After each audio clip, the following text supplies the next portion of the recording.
Assalamu alaikum viewers and welcome back to my channel Study Law with Bushra.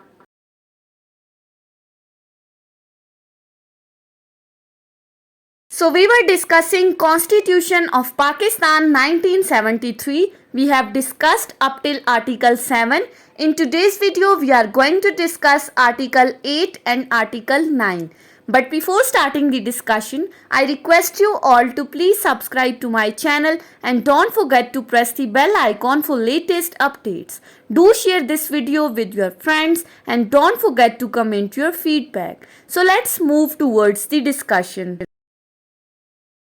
अपनी last video के अंदर हमने article 6 और article 7 को डिस्कस किया था। आर्टिकल 6 में हमने हाई ट्रीजन को पढ़ा था कि हाई ट्रीजन क्या है कि अगर कोई पर्सन कॉन्स्टिट्यूशन को एब्रोगेट करता है, सबवर्ट करता है, सस्पेंड करता है या होल्ड इन अबेंस करता है या फिर इन एक्ट्स को परफॉर्म करने की साजिश करता है या कोशिश भी करता है तो that person shall be found guilty of the offence of the high treason.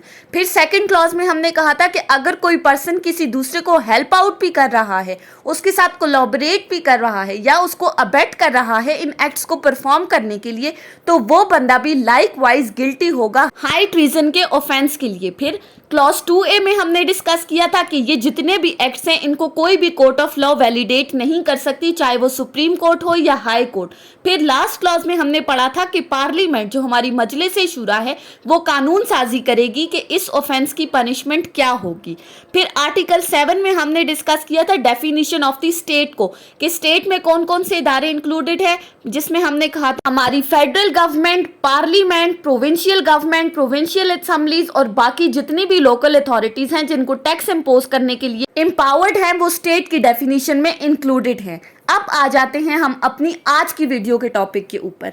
आज की इस वीडियो में हम चैप्टर 1 को डिस्कस करेंगे जो कि फंडामेंटल राइट्स के साथ डील कर रहा है। फंडामेंटल राइट्स क्या हैं? हमारे बुनियादी हकूक जो कॉन्स्टिट्यूशन हमें दे रहा है कि इन फंडामेंटल राइट्स को कोई भी पर्सन आपसे छीन नहीं सकता। अब ये फंडामेंटल राइट्स आर्टिकल 8 से स्टार्ट होकर आर्टिकल 28 पे ख़त्म होते हैं। आज की इस वीडियो में हम स्टार्ट करेंगे आर्टिकल 8 से। आर्टिकल 8 के अगर हम टाइटल को देखें तो टाइटल क्या कहता है? The laws inconsistent with or in derogation of fundamental rights to be void. अब इस आर्टिकल 8 के टाइटल में दो बातें कही गई हैं। कोई भी ऐसे लॉज जो इनकंसिस्टेंट है या इन डेरोगेशन है किसके साथ? फंडामेंटल राइट्स के साथ, तो वो वॉइड कंसिडर होंगे। अब इनकंसिस्टेंट से क्या मुराद है? मीन्स टू से कि वो लॉज अगेंस्ट हैं, मुतजाद हैं, किसी चीज़ के साथ कंट्रावीन कर रहे हैं। या इन डेरोगेशन से क्या मुराद है? तौहीन कर रहे हैं, किसी चीज़ की कमी करना, वीकनिंग दी पावर्स।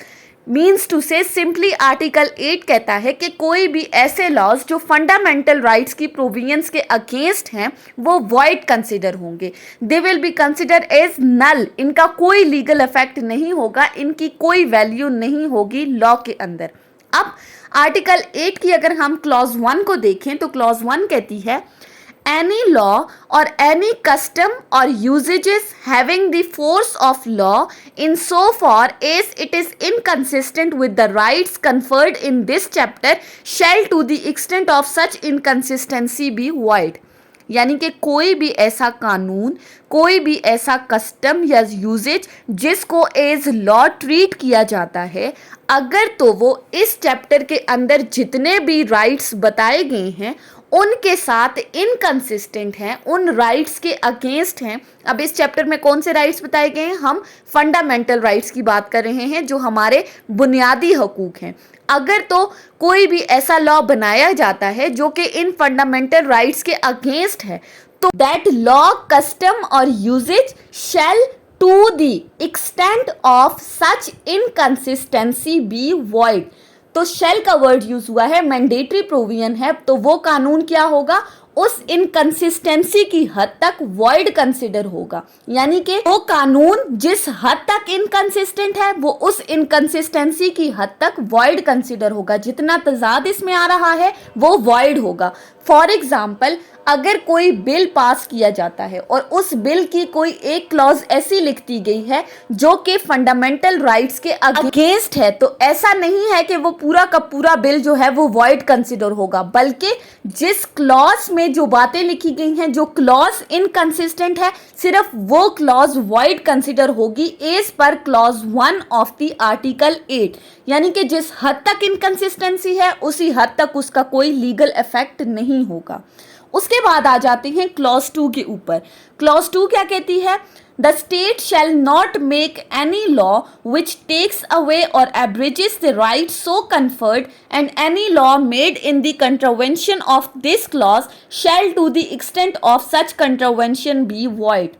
क्लॉज 2 कहती है कि स्टेट कोई भी ऐसा कानून नहीं बनाएगी जो कि हमसे हमारे फंडामेंटल राइट्स को ले लेता है। यानी कि कोई भी ऐसा लॉ जो कि फंडामेंटल राइट्स को छीन रहा है, हमसे मुख्तसर कर रहा है उस फंडामेंटल राइट्स को, तो जिस हद तक वो कंट्रावीन है वो लॉ, जिस हद तक वो लॉ इनकंसिस्टेंट है, उस इनकंसिस्टेंसी की हद तक वो लॉ वॉइड कंसिडर होगा। इसमें ये कहा गया है, पहले में हमने कहा कोई भी लॉ जो कि फंडामेंटल राइट्स के अगेंस्ट है वो वॉइड होगा। क्लॉज 2 कहती है कि कोई भी लॉ जो वो कानून उस इनकंसिस्टेंसी की हद तक वॉइड कंसिडर होगा।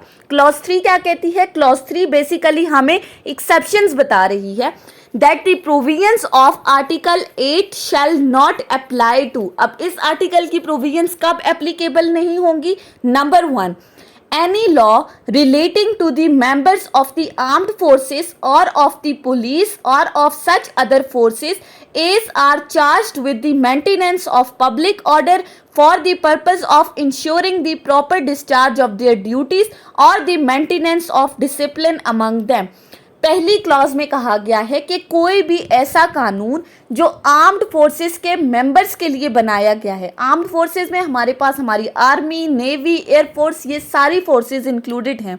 सो अगर तो कोई ऐसा कानून जो आर्म्ड फोर्सेस के मेंबर्स के लिए बनाया गया है या पुलिस के मेंबर्स के लिए बनाया गया है या दूसरी कोई भी फोर्सेस जिनका काम क्या है, पब्लिक ऑर्डर को मेंटेन करना है, अगर वो अपनी प्रॉपर ऑफिशियल ड्यूटी के अंदर कोई काम कर रहे हैं और उनके लिए कोई ऐसा लॉ बना दिया गया है जिसमें फंडामेंटल राइट्स की बात नहीं की गई या वो लॉ फंडामेंटल राइट्स के अगेंस्ट है, तो उन पर आर्टिकल 8 की प्रोविजंस एप्लीकेबल नहीं होंगी। अगर तो वो लॉ इस पर्पस के लिए बनाया गया है कि उन फोर्सेस के मेंबर्स के दरमियान डिसिप्लिन को मेंटेन किया जा सके, तो फिर जो आर्टिकल 8 की क्लॉज 1 और क्लॉज 2 में बात की है कि अगर कोई लॉ फंडामेंटल राइट्स के अगेंस्ट होगा तो वो वॉइड होगा। ऐसी सिचुएशन में वो क्लॉजेज एप्लीकेबल नहीं होंगी। सेकेंडली, और any law specified in the part 1 of the first schedule, या फिर कोई भी ऐसा कानून जो कि फर्स्ट स्केड्यूल के पार्ट 1 में बताया गया है, जो कि 1973 का कॉन्स्टिट्यूशन आने से पहले वो लॉज एप्लीकेबल थे, तो अब उन पर ये आर्टिकल 8 की प्रोविजंस एप्लीकेबल नहीं होंगी। इसके अलावा इस आर्टिकल में मज़ीद कुछ बातें की गई हैं जिनके साथ हमारा कंसर्न नहीं है कि जिस दिन से ये कॉन्स्टिट्यूशन बना है लेजिस्लेचर की ये जिम्मेदारी है कि वो 2 साल के अंदर अंदर ऐसे तमाम कानून जो कि फंडामेंटल राइट्स के अगेंस्ट हैं उनमें अमेंडमेंट करके उनको इस चैप्टर के अकॉर्डिंग लाएगी, और अगर 2 साल के टाइम पीरियड में ये अमेंडमेंट नहीं हो सकती तो मज़ीद इसमें 6 महीने का टाइम पीरियड एक्सटेंड किया जा सकता है।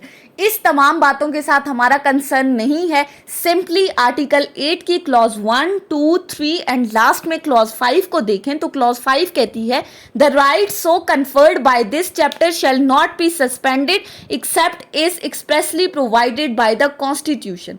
अब clause 5 clear cut suspension of the fundamental rights के बारे में बता रही है कि किसी भी सूरत इस चैप्टर के अंदर दिए गए फंडामेंटल राइट्स को सस्पेंड नहीं किया जा सकता, सिवाय अगर तो कॉन्स्टिट्यूशन एक्सप्रेसली हमें ये चीज़ बता रहा है, अगर आइन हमें ये कह रहा है कि किसी सूरत में फंडामेंटल राइट्स को सस्पेंड किया जा सकता है, अगर कॉन्स्टिट्यूशन के अंदर कोई प्रोविजन मौजूद है फिर तो फंडामेंटल राइट्स सस्पेंड हो सकते हैं, अदरवाइज नहीं। अब कॉन्स्टिट्यूशन के अंदर कौन सी प्रोविजन मौजूद है? अगर आप आर्टिकल 232 और 233 को देखें, जिसको हम इंशाल्लाह आगे डिस्कस करेंगे, उसमें इमरजेंसी सिचुएशन की बात की गई है कि अगर मुल्क में इमरजेंसी की सिचुएशन आ जाती है तो for the time being fundamental rights को सस्पेंड किया जा सकता है। सो आर्टिकल 8 में क्या क्या बातें की गई हैं कि आप ऐसा कोई भी कानून नहीं बना सकते जो कि फंडामेंटल राइट्स की प्रोविजंस के अगेंस्ट है। अगर ऐसा कानून बनेगा तो वो इनकंसिस्टेंसी की हद तक वॉइड कंसिडर होगा। उसके बाद आ जाते हैं आर्टिकल 9 के ऊपर। अब आर्टिकल 9 में हमें पहला फंडामेंटल राइट बताया गया है। यहाँ से अब हमारे फंडामेंटल राइट स्टार्ट हो रहे हैं। आर्टिकल 9 क्या कहता है? Security of the person. अब ये एक शख्स के तहफ़्फ़ुज़ की बात की गई है। किस चीज़ का तहफ़्फ़ुज़ इसे दिया जाएगा? आर्टिकल 9 कहता है no person shall be deprived of his life और liberty save in accordance with the law. अब इस सारे आर्टिकल्स में जितने भी आगे फंडामेंटल राइट्स के आर्टिकल हैं उनमें शेल का वर्ड यूज़ हुआ है कि ये मैंडेटरी प्रोविजंस है, फंडामेंटल राइट्स मैंडेटरी हैं। कोई बंदा भी आपके फंडामेंटल राइट्स को वायलेट करेगा तो आप उसके अगेंस्ट केस कर सकते हो। So no person shall be deprived of life और लिबर्टी। दो चीज़ों की बात की है कि किसी भी बंदे को उसकी जान और आज़ादी से महरूम नहीं किया जाएगा। किसी भी पर्सन से उसकी जान नहीं ले सकते, कोई भी बंदा किसी दूसरे की जान नहीं ले सकता, but in accordance with the law.